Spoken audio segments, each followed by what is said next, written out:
Pronto.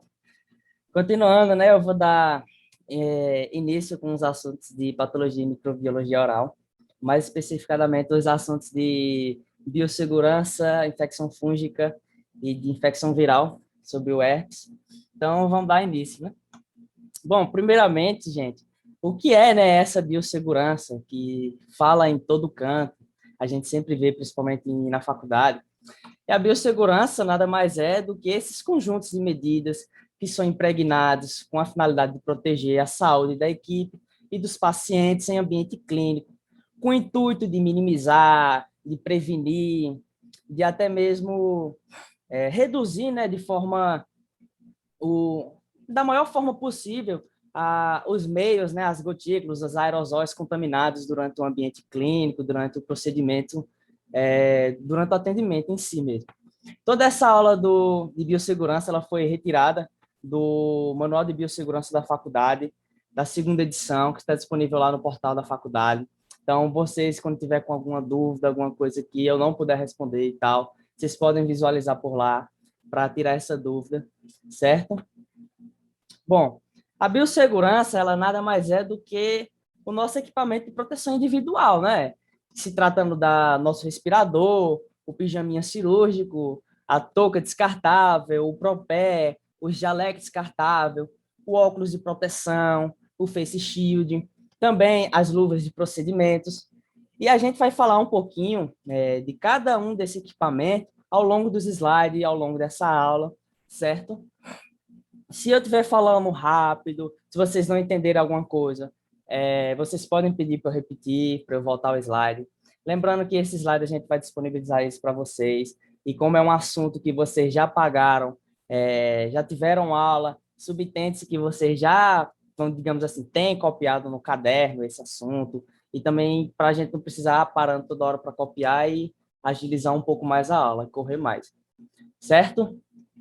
Bom, primeiramente, né, nós temos a nossa máscara N95 ou respirador N95 PFF2, que não pode ser utilizado com o uso da válvula, pois não está trazendo uma boa proteção, né, vedando bem a boca e o nariz, que é a proteção que uma máscara tem que fazer, certo? Nossa máscara, ela tem que ser a PFF2 ou 95, sem essa válvula, e também algumas pessoas utilizam a máscara cirúrgica sobrepondo esse respirador como forma de prolongar a vida útil do respirador e também como forma de uma maior proteção para si.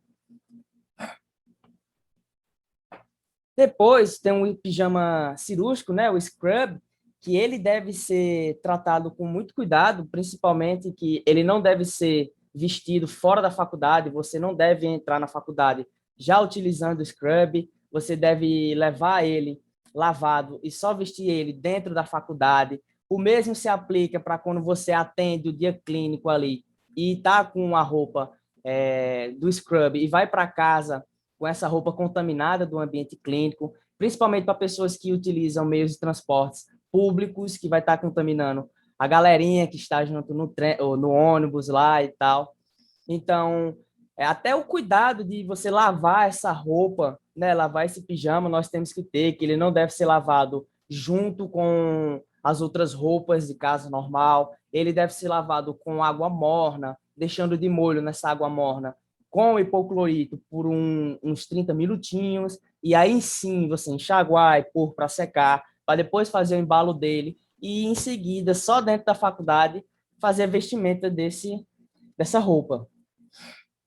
Nós temos também, né, a touca e o propé descartáveis, que existem várias cores, de vários tamanhos para ambos, tanto para a touca, tanto para o propé. E a gente tem que ter em mente que esse propé e essa touca, na verdade, ela deve estar cobrindo totalmente a orelha da equipe, né, a orelha do profissional, do auxiliar. Não deve também estar cobrindo totalmente o cabelo, principalmente para as mulheres que têm um cabelo longo, não deve estar passando ali a mecha de cabelo para evitar contaminação do seu cabelo, certo? Com relação aos brincos, aos piercing, nós devemos retirar principalmente, né?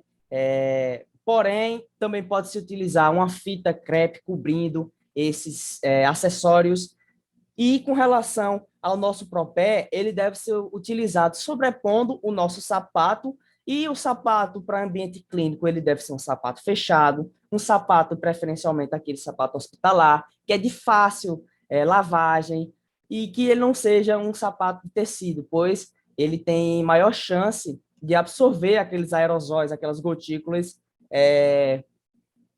adquiridas no procedimento, né, que são jorradas no ar durante o procedimento. E o jaleco descartável, né, ele também tem de várias cores. Nós podemos utilizar esse jaleco descartável de várias cores, diferente do scrub, que eu não falei, que o scrub ele tem que ser personalizado da faculdade, com a cor da faculdade, a não ser, se eu não me engano, na clínica de odontopediatria, que o scrub ele pode ser utilizado com de outras cores, com umas estampas mais bonitinhas, despadronizado com o da faculdade. E já o jaleco descartável, ele tem que ser de gramatura 40, que é uma gramatura em que ele promove uma hidrofobia de soluções, de líquidos, em contato com esse jaleco. E tanto o jaleco descartável, tanto o propé, a touca, todos eles, a luva cirúrgica ou luvas de procedimentos, todos eles devem ser descartados em lixo contaminante, certo? Sem exceção.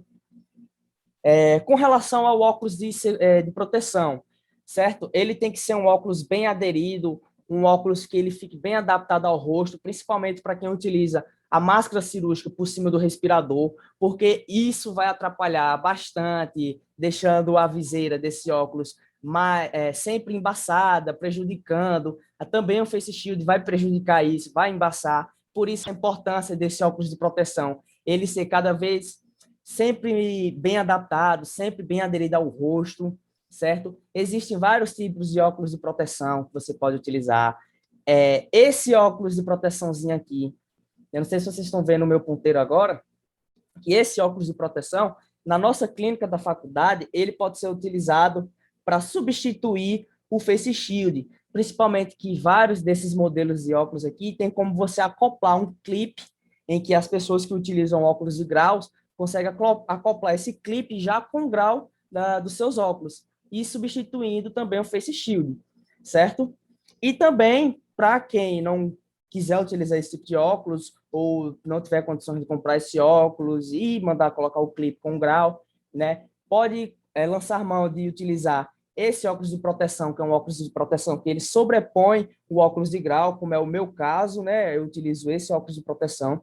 Ele é ótimo, pelo menos em mim, quando ele fica bem aderido, ele não me atrapalha, não embaça, nem o meu óculos de grau, nem esse óculos de proteção, certo? Também nós temos o Face Shield, que esse Face Shield, ele existe de vários modelos, de vários tamanhos, certo? Nós temos que ter em mente que esse Face Shield, como ele está em contato direto com os aerosóis ali da cavidade oral do paciente, nós temos que estar sempre efetuando a limpeza dessa viseira, principalmente para o nosso meio de visão, estar sempre limpo, não atrapalhar durante um procedimento, porque seu meio de visão vai estar danificado, vai estar sujo, certo? O face shield também deve estar bem firme, bem aderido para evitar balançar durante o procedimento e atrapalhar, certo? A lavagem e a limpeza e desinfecção dessa viseira do face shield, ela deve ser realizada através da lavagem com detergente nêutron, ou então friccionamento do álcool 70 com papel toalha friccionando ali sua viseira, tanto interior como por exterior da viseira, certo?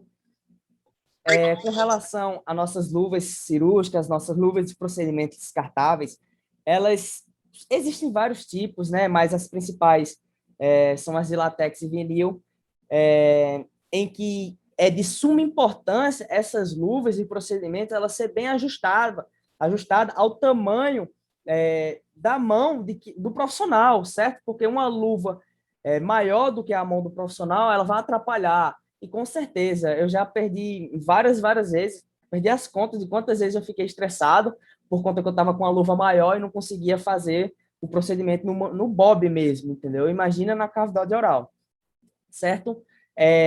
Com relação às luvas de látex e vinil, as de látex aquelas que vêm com pó, com sem pó, que são as de borracha. Tem as de vinil, que são luvas que, na minha opinião, não são tão boas quanto as de látex, pois ela não tem ela não se estica tanto e ela há uma deformidade quando você estica ela demais, certo? E é de suma importância, né? Nós sempre lavarmos nossas mãos antes de calçarmos essas luvas de procedimento, principalmente luvas estéreis, luvas cirúrgicas estéreis, e também após utilizarmos essa luva, depois de fazer a remoção, que eu vou ensinar para vocês a remoção dessa luva cirúrgica, como ela deve ser efetuada, certo? E com relação à paramentação, nós temos uma sequenciazinha que é interessante seguirmos para uma maior proteção do profissional, uma maior proteção da equipe, certo? Com relação a os micro-organismos, né? Aos aerosóis que você vai encarar durante a desparamentação que eu também vou falar. É importante seguir também o passo a passo. Durante a paramentação, primeiramente, nós devemos sempre higienizar nossas mãos e rostos, a fim de livrarmos de qualquer patógeno, de qualquer micro-organismo que esteja nessas superfícies. Assim, colocarmos o nosso respirador N95 e a máscara PFF2. Em seguida, colocarmos sobrepondo esse respirador a máscara cirúrgica, colocarmos a nossa touca cobrindo toda a orelha, cobrindo todo o cabelo, né? Depois da gente fazer a remoção dos acessórios dessas regiões, colocarmos o propé, sobrepondo o sapato fechado. Em seguida, a gente vai colocar o jaleco descartável, sobrepor não, utilizar também o óculos de proteção e, posteriormente, o nosso face shield, certo? Essa paramentação ela é realizada antes de qualquer atendimento, principalmente na nossa clínica odontológica. Com base na lavagem das mãos, né, na higienização das mãos, nós temos que ter em mente que é importante a remoção dos anéis, de acessórios, né, pulseira, relógio, antes de efetuar essa lavagem, essa higienização, certo? Há uma sequenciazinha que é bom vocês aprenderem, que é justamente como efetuar uma melhor lavagem, uma melhor higienização da mão, certo? Que se dá por meio do enxaguar primeiro as mãos, em seguida a aplicagem de um detergente neutro, o friccionamento entre uma palma com a outra, também o friccionamento entre o dorso e por cima, né, entre os dedos, na verdade, por cima aqui no dorso da mão. Também as pontas dos dedos que vocês vão friccionar para cima e para baixo.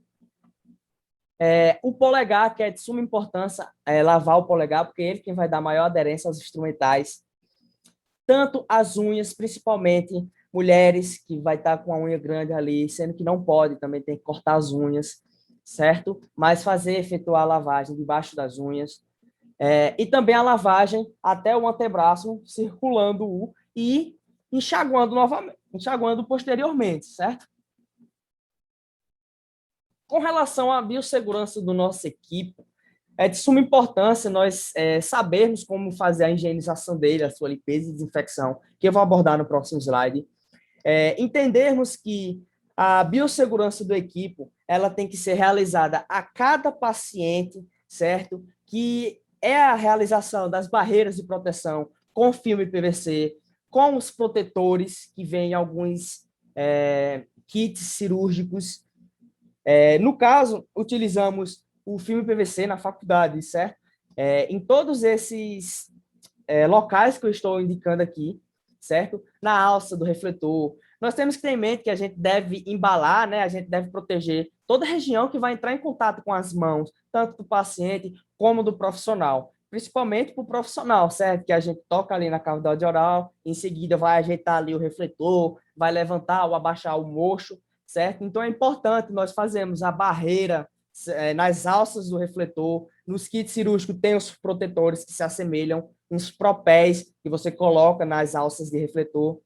No encosto da cadeira do paciente também é importante o embalo com filme PVC. Nos braços da cadeira do paciente, a cadeira odontológica, no encosto do mocho, na alavanca de levantar e de baixar do mocho do profissional, nas mangueiras de alta rotação, na seringa tríplice, na bancada, né, na superfície da bancada, devemos também fazer o embalo com filme PVC e também na superfície do carrinho auxiliar, que a gente deve fazer a limpeza e desinfecção e também o embalo com filme PVC, que é, como eu falei, é uma barreira, é uma proteção a mais para o seu atendimento, para os aerosóis, os micro-organismos que vão estar presentes durante o atendimento, certo? Com base na limpeza e desinfecção, é importantíssimo saber isso, porque a gente vai realizar isso sempre antes de atender um novo paciente. Nós vamos fazer a troca dessa barreira descartável, dessas regiões onde teve contato, principalmente, das mãos, tanto do paciente como do profissional, principalmente, certo? Remover essa barreira. Em seguida de remover essa barreira, né, o filme PVC, nós vamos fazer a utilização de álcool 70 nessa superfície, né? Vamos aplicar o álcool 70 e friccionar com papel toalha nessas regiões. Entender que devemos fazer a limpeza das regiões sempre em sentido da menos infectada para mais infectada, nunca o oposto, porque a gente vai estar contaminando as regiões menos infectadas se a gente estiver fazendo em sentido oposto. E a gente não utiliza na clínica a nossa cuspideira, mas a cuspideira ela deve ser higienizada com hipoclorito de sódio a 2,5%, certo? Independente do procedimento do paciente e tal, principalmente nesse período de pandemia, que nós devemos levar cada vez mais a sério essa limpeza, essa desinfecção, principalmente essa barreira de proteção que a gente coloca antes de cada atendimento, certo? E nessas imagens a gente está mostrando, né, das regiões menos infectadas para as mais infectadas, onde devemos iniciar a limpeza e a desinfecção. Lembrando que todas essas imagens foram retiradas do Manual de Biossegurança, tá lá, tá bem explicadinho também, eu só dei uma resumida. Antes do nosso paciente ele adentrar do ambiente clínico, na nossa faculdade, ele é submetido a uma triagem de enfermagem, que é feito pelo pessoal de enfermagem, se eu não me engano, é um projeto que tem do pessoal de enfermagem, em que o paciente, lá nessa triagem, é feita a aferição de sua pressão, a saturação de oxigênio lá também, a aferição da temperatura é realizada. Um questionário de saúde, né, que é uma anamnese de enfermagem também é realizada, principalmente nessa época de pandemia, que é realizado um questionário com base no ciclo viral, se ele teve um contato com pessoas que teve Covid nos últimos dias, se ele teve Covid nos últimos dias, sabe? Sintomas gripais, entendeu? E o paciente, antes mesmo de adentrar na clínica, ele faz a limpeza do calçado dele no tapete sanitizante, antes de adentrar nesse ambiente, e também é realizado um bochecho de clorexidina, antes da entrada desse paciente no ambiente clínico, no ambiente de atendimento. E esse paciente, ele também é submetido à utilização de um EPI, né, de um equipamento de proteção individual próprio para esse paciente. E qual seria esse equipamento? Seria a touca de proteção, né, cobrindo seus cabelos, a orelha também, os propés que eles também têm que utilizar, né, mesmo após a desinfecção dos seus calçados nos tapetes sanitizantes, eles devem utilizar esse propé. O óculos de proteção, eles também utilizam, que é para evitar os aerosóis que entram em contato com essas áreas mais sensíveis da mucosa dos olhos, né? E também ele utiliza um babador descartável, né? Que é para proteção do seu vestimenta também e para proteção do paciente em si. Com relação ao material, né? A lavagem do material, é importantíssimo sabermos isso, principalmente na hora de a gente fazer a remoção, que eu não falei isso, mas na hora da gente fazer a remoção das barreiras de proteção, nós devemos sempre efetuar a remoção daquelas barreiras com a utilização dessas luvas de borracha, né? Principalmente quando a gente for pegar aqueles materiais que a gente utilizou, que entrou em contato com a cavidade oral, materiais pérfuros cortantes, né? Para evitar acidentes, evitar de você se furar, né? De você se machucar. Esses materiais, após a sua utilização, você deve armazenar ele numa vasilha plástica que tenha tampa. É importante que essa vasilha ela tenha tampa, por conta que, se você estiver levando o seu material contaminado por expurgo, passando ali pelo ambiente, pelos outros boxes, e você tropeça em alguma coisa e cai, tem chance de você se machucar com aquele equipamento, com aquele material que vai estar infectado, tem como você se contaminar mais ainda aquele ambiente, machucar terceiros, certo? Então, por isso a importância dessa vasilha plástica, ela ter, sim, uma tampa. que é para levar esses materiais contaminados até o expurgo para efetuar a sua lavagem e, em seguida, a sua esterilização. A lavagem desses materiais ela deve ser efetuada, né, ainda na vasilha plástica, inundando essa vasilha com água, colocando detergente enzimático nessa vasilha, efetuar a lavagem dele em si com aquelas escovinhas que tem no expurgo, com a bucha, esfregando bem. Em seguida, levamos esses materiais para a cuba ultrassônica, para deixarmos lá de molho na cuba ultrassônica durante 5 segundos, para ter uma maior limpeza, né, desses materiais. E, em seguida, nós podemos enxaguar, secar e embalar no papel grosso cirúrgico e entregar para a Verinha lá, esterilizar para nós. Com relação à desparamentação, se vocês forem dar uma olhadinha no manual de biossegurança de vocês, vocês vão ver, na verdade, que essa desparamentação ela é realizada com base na desparamentação ainda dentro do ambiente clínico e a desparamentação após a saída do ambiente clínico, em que dentro do ambiente clínico ainda é realizada a desparamentação da remoção das luvas de procedimento, das luvas cirúrgicas. Se vocês forem dar uma analisada lá no manual de biossegurança, vocês vão ver que existe a desparamentação realizada dentro do ambiente clínico e a desparamentação realizada fora do ambiente clínico, em que a desparamentação realizada dentro do ambiente clínico se dá por meio de que você tem que remover as luvas de procedimento, os itens descartáveis ainda dentro do ambiente clínico, a remoção da luva de procedimento, principalmente se for uma luva cirúrgica que vai estar contaminada ali com sangue, certo? Mas isso também se aplica para as luvas de procedimentos. Devemos remover ela, como mostra nessa imagenzinha aqui. Primeiramente, nós devemos tocar na superfície da mão para fazer a remoção, não pelo antebraço aqui, com a luva calçada, tocar no antebraço, certo? Devemos tocar na superfície de fora da luva, digamos assim, a grosso modo. E com a mão nua, que a gente acabou de remover aqui, aí sim nós podemos remover pelo antebraço, né, nessa superfície, e fazer a remoção do segundo par da luva e descartar em lixo contaminante. Após a gente fazer a remoção da luva cirúrgica, né, devemos em seguida remover o jaleco descartável. Eu coloquei aqui a lavagem das mãos primeiro, mas é melhor você remover primeiro a máscara cirúrgica, aí sim você efetuar a lavagem das mãos, certo? E após você sair, né, do ambiente clínico, você tirou ali todos os itens descartáveis, o jaleco, a touca, você vai pegar o face shield, o óculos de proteção ali mesmo, já vai poder remover, já pode lavar ele novamente ali com detergente, com álcool 70, friccionando ali aquelas regiões da viseira do óculos do face shield. Remover o respirador em 95 e armazenar ele numa vasilhazinha acoplada, que tem uma imagem que eu esqueci de colocar, mas no manual de biossegurança mostra essa imagenzinha. E, em seguida da remoção de todos esses itens, devemos efetuar a lavagem novamente das mãos e do rosto, certo? É importante a gente seguir essa desparamentação, né? Porque é uma segurança a mais para a gente, nós profissionais e para a equipe em si. Tranquilo, galerinha? Alguma dúvida aqui? Ou ninguém entendeu nada aqui?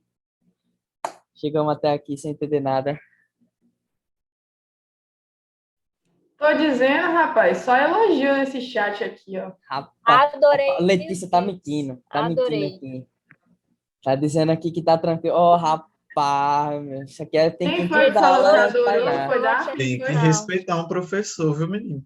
Tudo certo. Tá top. Que isso, galerinha. Então, vamos lá, né? Com base, primeiramente, no novo assunto, né? Sobre as infecções fúngicas. A professora, ela passou o assunto de candidíase para vocês, sobre infecção fúngica. É um assunto super importante, principalmente porque a candidíase ela é a infecção fúngica mais comum que existe, né? Tanto, acredito que nos animais também, né? Porém, no ser humano, é a infecção fúngica mais comum que existe. Ela é uma infecção que seu principal agente etiológico é o fungo Candida albicans, que são cepas desse fungos que causa essa candidíase, né? Ela é uma infecção que podemos dizer que ela é uma infecção safada, né? Uma infecção esperta, pois ela meio que espera uma queda do sistema imunológico do hospedeiro, porque não é comum visualizarmos candidíase em pacientes saudáveis, certo? Por isso que pacientes imunossuprimidos, imunodeficientes, né? Eles são pacientes que geralmente apresentam essa condição de infecção, certo? Essas manifestações. Bom, uma das mais comuns dessas infecções fúngicas, provavelmente, digamos assim, a mais conhecida popularmente, é a candidíase pseudomembranosa. Ela não é a mais comum é a candidíase eritematosa. Enfim, a candidíase, ela é de difícil diagnóstico, certo? Porque ela se apresenta de várias formas, porém, algumas manifestações delas são únicas, né? Eu esqueci a palavra agora para manifestações únicas. Você consegue ver ali e já conseguir ter de cara no diagnóstico que é uma infecção fúngica, que se trata de uma candidíase, certo? Por mais que ela seja de difícil diagnóstico. A candidíase pseudomembranosa, o nosso famoso sapinho, elas são placas esbranquiçadas, placas cremosas, destacáveis, né? Quando você passa ali o abaixador de língua, aquela gaze por cima dessas placas, né? Elas são destacáveis. Essas placas, quando você visualiza, você vê que ela tem uma semelhança, né, com o leite coalhado, com aquele queijo cottage. E quando a gente efetua a remoção, né, o destacamento dessas placas, o paciente ele tem uma sensação de queimação, certo? Existe uma área ali, quando efetua a remoção dessa placa, aquela área fica bem delimitada, bem eritematosa, avermelhada, com o paciente sentindo sensação de queimação naquela região. E isso pode ocasionar em hálito fétido, né? O paciente com mau hálito. As regiões mais comuns que a candidíase pseudomembranosa ela acomete são as regiões da mucosa jugal, da língua e principalmente do palato. Só que a infecção fúngica da candidíase pseudomembranosa, ela preferencialmente atinge regiões que estejam em contato com superfícies mais sólidas, superfícies que estão aderidas ao osso, certo? Felipe, um minuto. Oi. Chegou uma pergunta aqui no chat, na verdade um questionamento, que a professora disse que a mais comum era a pseudo. E aí Então, é o seguinte, eu também fiquei com essa dúvida quando eu estava realizando o slide, certo? No meu próximo slide aqui, quando vocês dêem uma olhada, tem aqui dizendo mais comum que a pseudomembranosa. Tanto no livro do Neville, ele fala isso. É como eu disse, a pseudomembranosa, ela é a mais conhecida popularmente. Você perguntar para uma pessoa o que é sapinho, provavelmente ela vai saber o que é sapinho. Só que, clinicamente, a candidíase eritematosa, que é essa avermelhada, principalmente pacientes que utilizam prótese, entendeu? É os pacientes que mais apresentam esse tipo de condição, que é esse tipo de candidíase avermelhada, certo? Eu não sei se consegui se tirar toda a dúvida, se tem mais alguma dúvida em relação a isso. a questão aqui foi que ela falou que a professora falou que tinha sido a mais comum, era a pseudo, e a outra era mais comum em pacientes adentros. Pode ser também. O que eu vi a respeito da minha apostila que eu tenho é justamente isso, que como a candidíase pseudomembranosa, ela afeta pacientes que precisam estar com a imunodeficiência ali, certo? Não são todas as pessoas, geralmente são pacientes que estão ali resfriados, bebês, né, que não estão com seu sistema imunológico bem adaptado, pacientes que têm algum tipo de infecção sistêmica, né, como pacientes soropositivos, entendeu? Por isso que esses pacientes, eles conseguem ter essas manifestações. Porém, não são todos os pacientes. Ele não é comum esse tipo de candidíase acometer pacientes saudáveis, entendeu? Como é o caso da candidíase eritematosa, que pacientes saudáveis sistemicamente podem sim ter essa manifestação. Por exemplo, uma senhora, ela usa uma prótese ali, ela é sistemicamente saudável, né? Não tem nenhum problema de hipertensão, diabetes, nem nada do tipo, xerostomia, tá tudo ok nela, porém, ela não tem uma boa higienização daquela prótese dela. Isso aí vai acometer no acúmulo desses fungos, né? Dessa Candida albicans, nessa prótese, o que vai ocasionar nessas lesões eritematosas, né? O que, aonde eu vi, né, onde eu estudei para fazer esse slide, era o que justamente estava explicando o porquê da eritematosa ser mais comum do que a pseudomembranose, entendeu?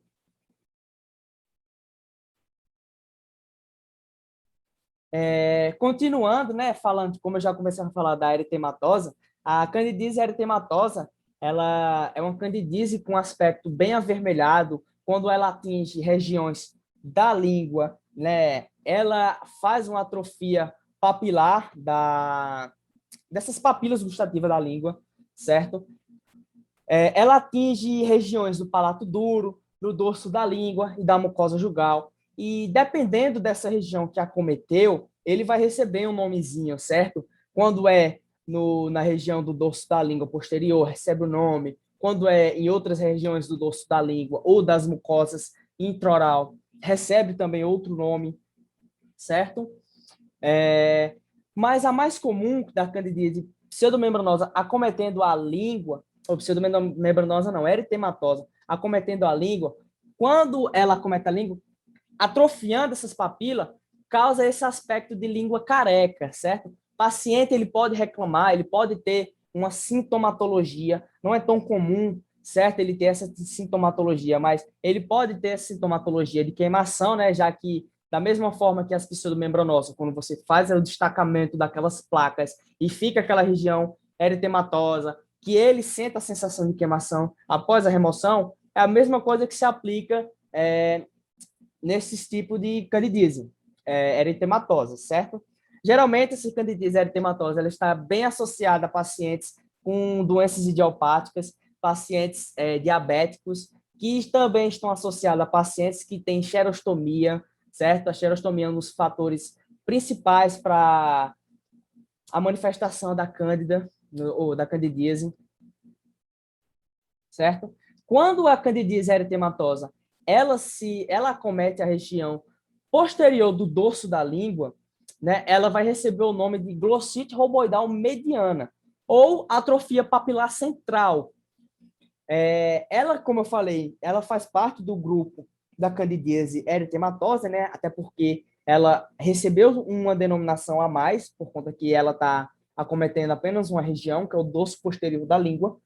E quando você observa, até nessa outra imagem aqui, você consegue observar que é uma região avermelhada e careca, bem delimitada. E como eu falei, o paciente ele pode ou não apresentar uma sintomatologia, uma sensação de queimação ali naquela região, ou uma evolução assintomática dessa lesão, certo?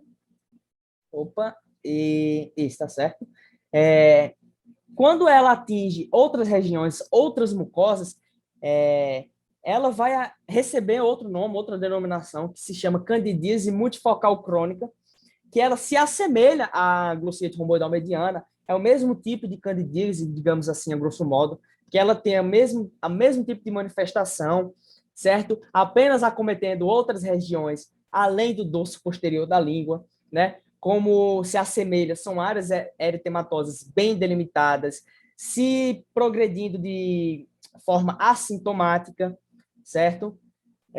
Acomete também outras regiões do dorso da língua, né? A candidíase multifocal crônica, como a região anterior, como borda lateral de língua, acomete mucosa jugal, como é o caso, ou acomete também palato, como é o caso dessa imagem aqui, que mostra dessa outra imagem, que podemos observar. Oi. Outra pergunta. Questionaram aqui no chat. Então, pacientes saudáveis, sistemicamente, podem ter a eritematosa se não tiver boa higiene?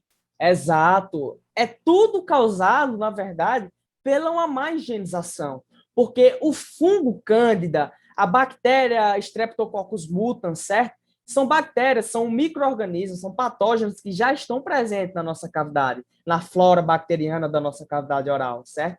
E quando a gente não faz, efetua ali a limpeza do nosso meio bucal, consequentemente, vai haver uma proliferação maior desses patógenos, entendeu? Ocasionando nessa manifestação.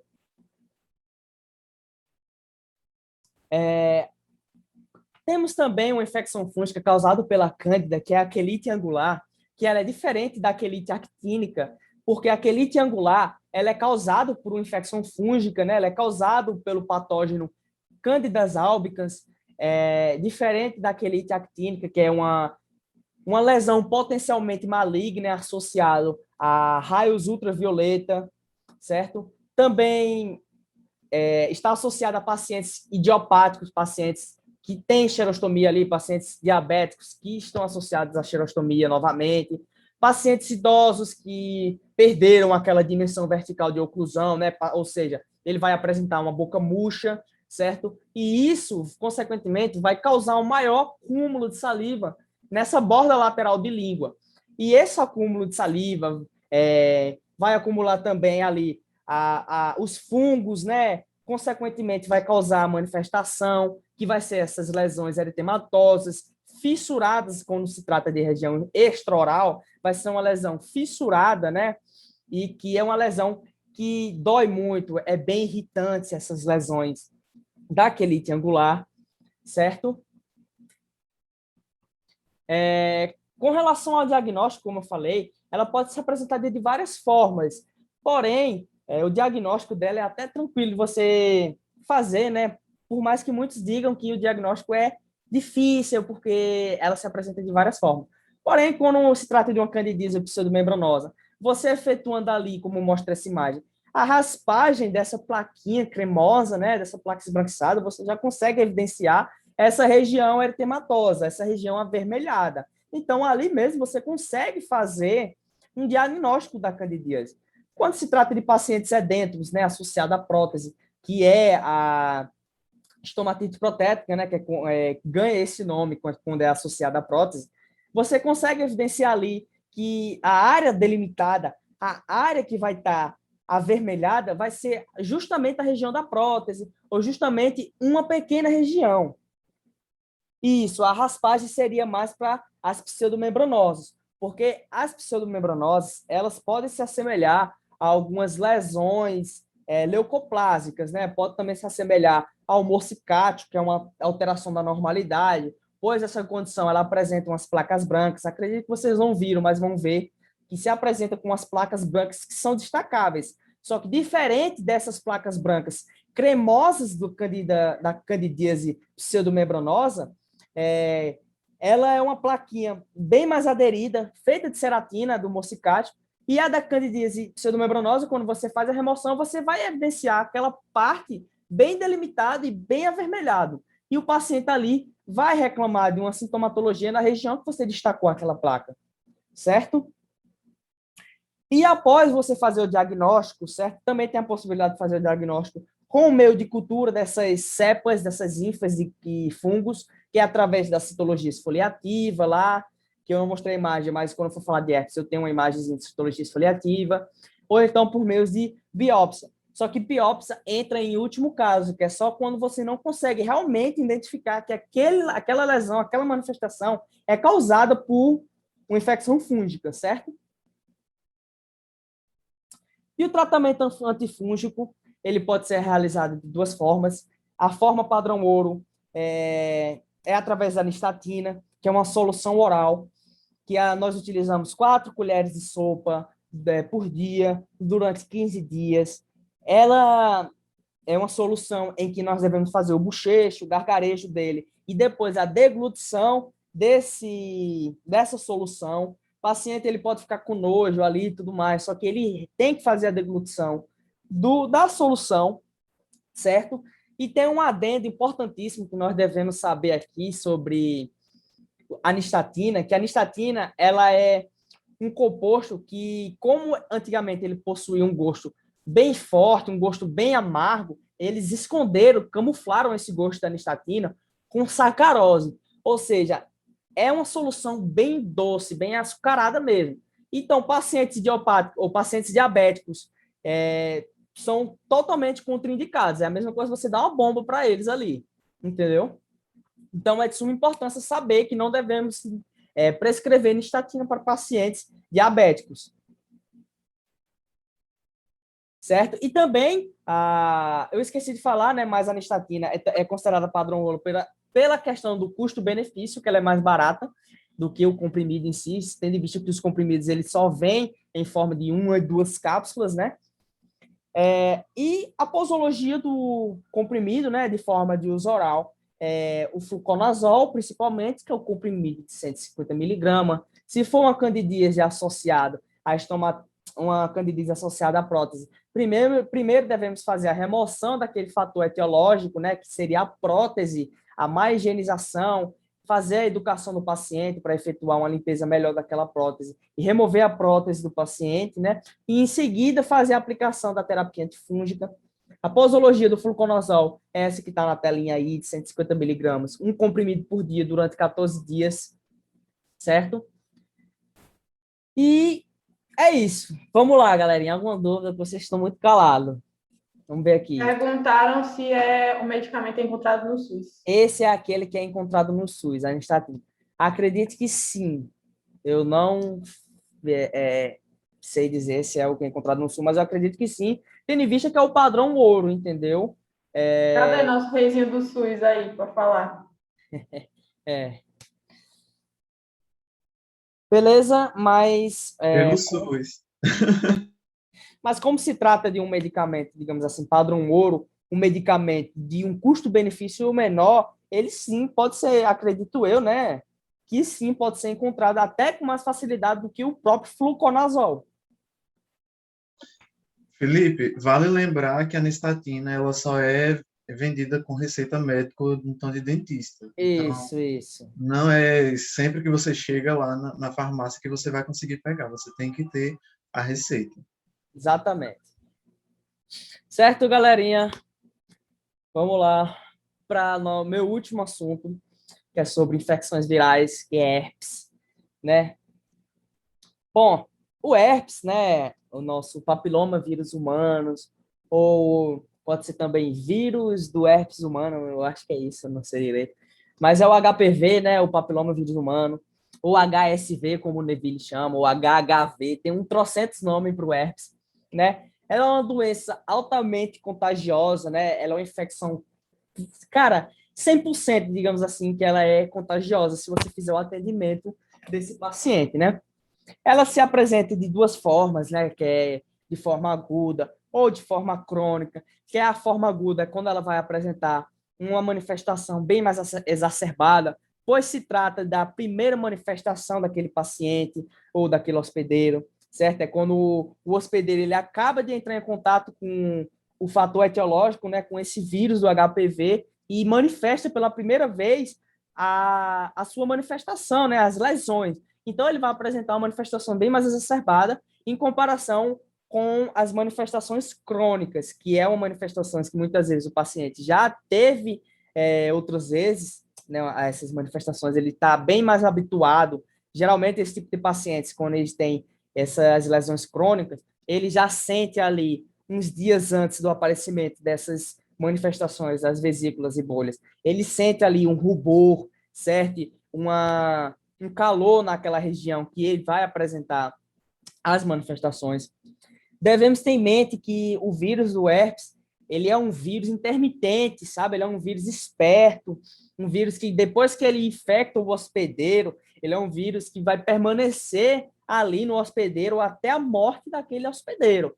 O cabra vai estar infectado o resto da vida. Por isso que muitas pessoas são expostas a esse vírus desde criança, certo? Que entra em contato com o vírus lá da catapora e tal, certo? E ele é um vírus intermitente, ele é um vírus esperto, pois ele se aloja nos gânglios nervosos, principalmente no nervo trigêmeo. Ele é um vírus que gosta muito do nervo trigêmeo. E também, como a infecção fúngica da Cândida, ele é um vírus, ele é esperto também, pois ele depende principalmente de uma queda do sistema imunológico. Ele depende de uma deficiência de trabalho do sistema imunológico daquele hospedeiro, certo? Para ele poder estar se reativando, né? Porque as manifestações crônicas deles é feitas de formas reativas, né? Em períodos de reativação. E essas reativações, né? Que são as suas manifestações recorrentes, ela pode ser estimuladas de diversas formas, tanto devido a estímulos sistêmicos como estímulos traumáticos. que estímulos traumáticos é quando ocorre uma lesão, como procedimento cirúrgico, uma lesão como uma pancada bem forte, nas regiões inervadas por aqueles gânglios infectados pelo vírus do HPV. Estímulos sistêmicos, principalmente, como estresse emocional, exposição a raios ultravioletas, né, exposição ali à luz solar, sem uma proteção de protetores labiais, de filtros solares labiais, né? Ou então pacientes que apresentam ali uma outra tipo de infecção, né, que vai causar uma baixa do sistema imunológico, né, como resfriado. Paciente ali que ele é soropositivo, tem HIV, e vai apresentar uma deficiência do seu sistema imunológico, ele sim vai estar suscetível à reativação dessas manifestações, novamente, né, do vírus da HPV. Com relação à classificação topográfica, que é diferente da classificação das manifestações, das classificações do vírus em si, a classificação topográfica ela é com base na predileção, né, no tipo de tecido que esse vírus ele gosta de acometer, porque senão o vírus na tabela do Neville ele é classificado em vários tipos. Para a gente, principalmente, é importante sabermos os 8 tipos, só que como a professora não cobrou, provavelmente vocês vão ver em estomatologia clínica, certo? Então, não vou passar para vocês para não confundir a cabeça. Mas com relação a essa classificação com as áreas de predileção desses tecidos que o vírus gosta de acometer, nós temos o tipo 1, que ele acomete regiões extragenitais, regiões da epiderme superior do corpo, né, regiões das costas ali, dos braços, do pescoço, do rosto, né, como é o caso dos lábios, como os casos também de algumas regiões que acometem olhos também.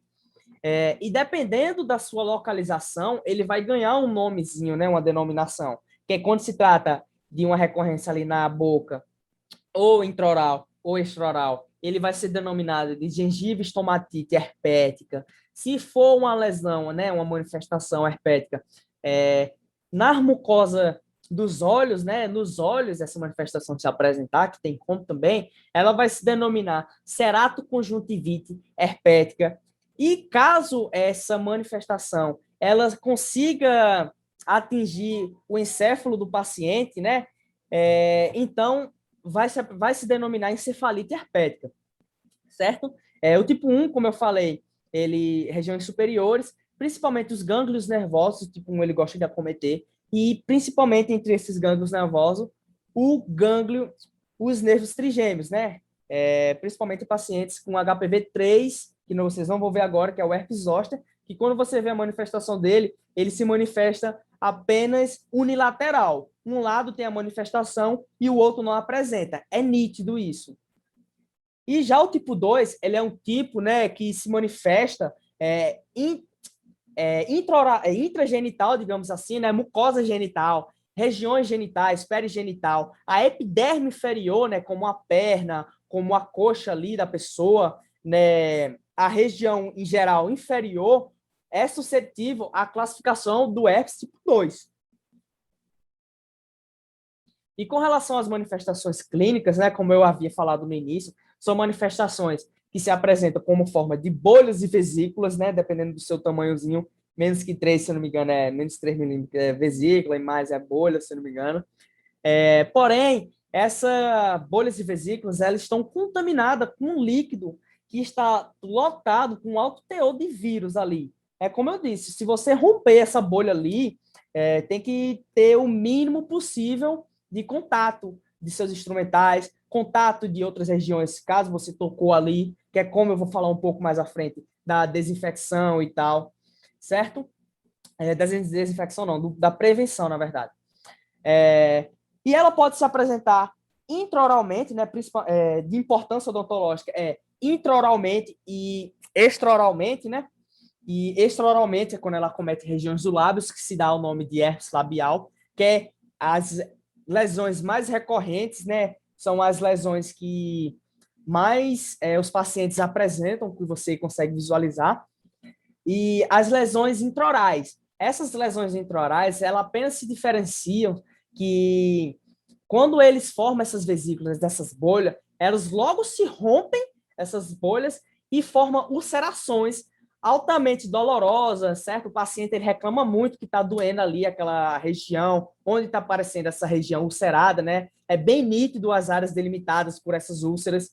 E o herpes labial, o herpes extraoral, após o seu período de rompimento, ele causa uma crosta. E tem que ter em mente,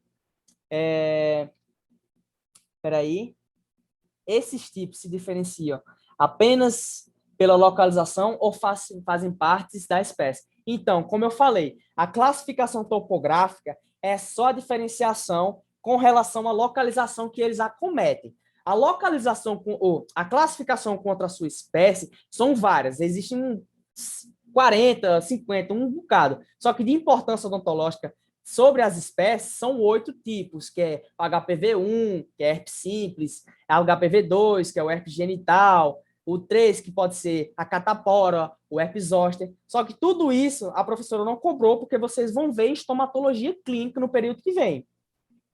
Entendeu? Então, essa classificação topográfica, ela só é feita com relação à superfície, à localização que ele gosta de acometer, entendeu? Beleza, aí, como eu ia dizendo, o herpes labial, os herpes extraorais, após o seu rompimento das vesículas e bolha, eles formam uma crosta, em que essa crosta, ela apresenta um menor teor de virulência, um menor teor de contaminação, certo? Então, quando vai haver uma suspensão ali do tratamento odontológico que eu vou explicar para vocês, se o paciente ele apresentar uma fase de crosta, já é mais tranquilo ter esse atendimento. Porém, é bom você preconizar e esperar aquele ciclo viral acabar por completo, né? Com relação à estrutura do herpes, é importante você saber, né, que o herpes ele é um vírus que ele só consegue permanecer vivo no ambiente externo por muito tempo na presença de proteína, que é o que causa a estabilidade dele. E nós temos que saber que na cavidade oral tem proteína em quase tudo. Tem proteína na saliva, proteína no sangue, no exudato ali tem proteína. Então, sempre que esse vírus do HPV ele entra em contato com essas regiões que estão presentes em proteína, ele vai se permanecer ativo, entendeu? A estrutura dele em si é feita por um invólucro, né, um envelope bilipídico de várias glicoproteínas que servem para efetuar a proteção desse duplo filamento do DNA, né, do material genético do HPV. Esse envelope, quando essa outra imagem mostra, ele é envolto, né, cheio, digamos assim, por esse tegumento, que é o que vai fazer a proteção do núcleo capsídeo, que também é uma proteção a mais do nosso DNA, do DNA do HPV, claro. Porém, se ele não tiver num ambiente propício, em ambientes que estejam com proteína, né, para manter a sua ativação, para manter também, digamos assim, a sua proliferação, e ele estiver em contato com regiões sensíveis a calor, né, ali o vírus exposto mesmo, a estrutura exposta ao calor, a solventes lipídicos, éter, ácidos com pH menor do que 6,8, ele tem uma estrutura, digamos, frágil a esses tipos de itens que eu acabei de citar, né? Quando está exposto sem a presença de proteína no seu meio, certo? E com relação ao diagnóstico, o diagnóstico do herpes ele é feito de forma simples, né? Pois ele tem umas manifestações orais bem digamos assim, bem nítidas, que é da herpes, né? Que você consegue visualizar e ver de cara ali que é do herpes, principalmente lesões, manifestações recorrentes, né? Você consegue ver, visualizar logo ali aquelas bolhas, as vesículas, né? Também, caso você esteja com dúvida ali, se for uma lesão intraoral, que ali seja uma lesão do tipo herpes, a gente pode efetuar a citologia esfoliativa. Nesse caso aqui não é herpes, tá, gente? É uma lesão, seria uma leucoplasia, eu acredito, né? Para fazer uma citologia esfoliativa, mas a citologia esfoliativa se dá por meio, digamos assim, desse mini cotonete, dessa escovinha, que pega as células superficiais para fazer uma cultura dessas células que estão na superfície da lesão. E, em último recurso, em último caso, é realizada uma biópsia incisional para poder realizar esse diagnóstico da herpes. certo?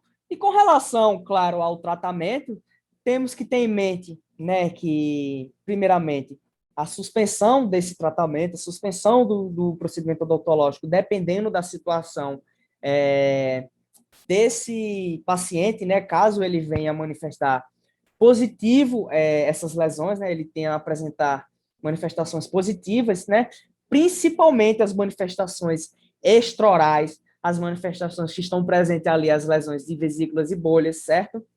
E orientar ele, né? Porque nós não vamos fazer o tratamento direto ali, direto na cavidade oral, porém, nós podemos efetuar um tratamento de forma indireta, né? Que é com as orientações, explicar que a gente vai fazer essas orientações, né? Que a gente vai suspender esse tratamento dele durante o ciclo viral, que é de 7 a 10 dias, e falar que esse paciente ele deve o máximo possível romper essas vesículas e bolhas, de tocar nessas lesões, mas em caso que ele toque ali nas lesões, né, caso ele coçou sem querer, rompeu, ele deve efetuar a higienização dessas mãos o mais rápido possível, né, e sempre preconizar evitar em contato, né, com áreas sensíveis, tanto na mucosa de forma intraoral, como nos olhos, né, ele deve evitar sempre o toque com as mãos sujas, as mãos infectadas nessas regiões, regiões sensíveis.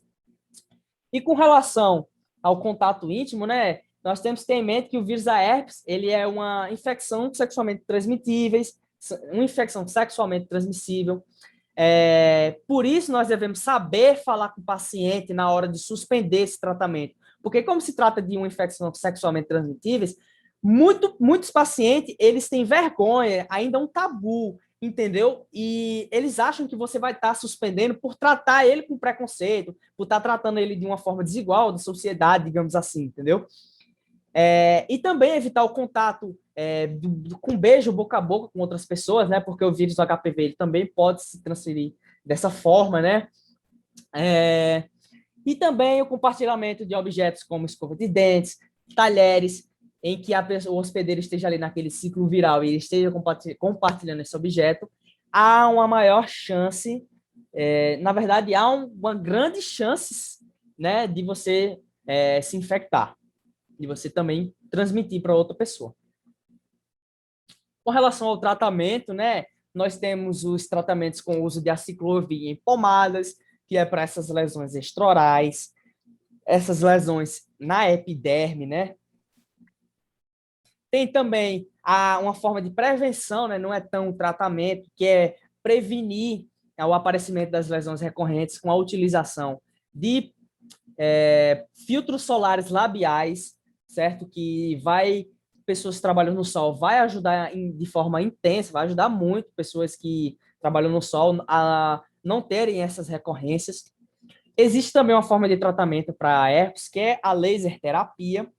E também em casos de herpes em que o paciente está sentindo ali uma inflamação, um paciente ali está sentindo uma dor exacerbada e tal, né? Principalmente aquelas lesões intraorais, lesões do tipo HPV-13, né? Do herpes zoster, a gente pode lançar mão de aplicar analgésicos, prescrever os anti-inflamatórios e de suma importância a prescrição dos antivirais, que é a utilização dos antivirais em forma do tratamento em forma das recorrências, né, das manifestações recorrentes, e o tratamento para evitar essas recorrências.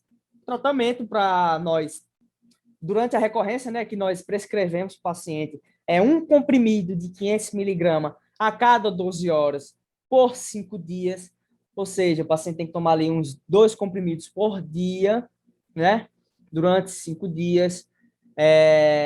E no caso de evitar o aparecimento dessas manifestações recorrentes, né, dessas manifestações de forma crônica, ele deve estar tomando ali a cada 6 meses sempre um comprimido de antiviral, né, um comprimido de valaciclovir ou de fanciclovir, de 500 miligramas, se for valaciclovir, 125 se for fanciclovir, a cada 6 meses um comprimidozinho desse, que é para evitar essas recorrências. Certo? E aqui, galerinha, eu me despeço depois de 2000 anos falando para vocês, dando essa aula para vocês, né? Eu vou dando um tchauzinho aqui, desaparecendo e tamo junto. alguma dúvida, né, que eu possa esclarecer aqui, que vocês ficaram com dúvida, que quer que eu repita. Então, pode Felipe, se manifestar. você arrasou, Arrasou. cara. Eu Sério. tô de cara. Arrasou, Felipe. Filipão Difícil, estourado. A gente pode fazer difícil manter o nível. um bando do piseiro aí, vai ter Filipão estourado. Eita, Filipão soberano. Professor, Filipão soberano. a galera aqui no chat só elogio, olha isso. Só elogio. Tá certo. Parabéns, Filipão. Zero Parabéns. dúvidas. Parabéns, Ale. Parabéns, Felipe. Merece uma palma e meia para você. rapaz, que isso. Ei, Felipe, O cara lembrar, arrasou, velho. lembrar também que essas lesões de herpes não é bom estourar, porque senão, como Isso, dentro isso. daquela bolha tem um líquido, pode espalhar Isso, pelo é corpo. tipo assim, se caso aconteça de você estourar ali, você não evitar qualquer toque em qualquer região, em qualquer local Exatamente. mesmo. E também é bom evitar de romper essas lesões, porque, como eu falei, eu acho que eu falei, na verdade, o vírus da herpes, né, as suas manifestações após o rompimento, eles não causam cicatrizes. Porém, se você ficar toda hora ali rompendo, as crostas apareceram, e você ficar toda hora ali arrancando as crostas, claro que vai, com certeza, ter uma lesão fissurada ali, e, consequentemente, uma cicatrização daquela região. Entendeu? E no líquido tem o vírus, né? Então, se É. pegar em outra parte do corpo, tem a chance de desenvolver esse aspecto clínico do HPV. Exatamente.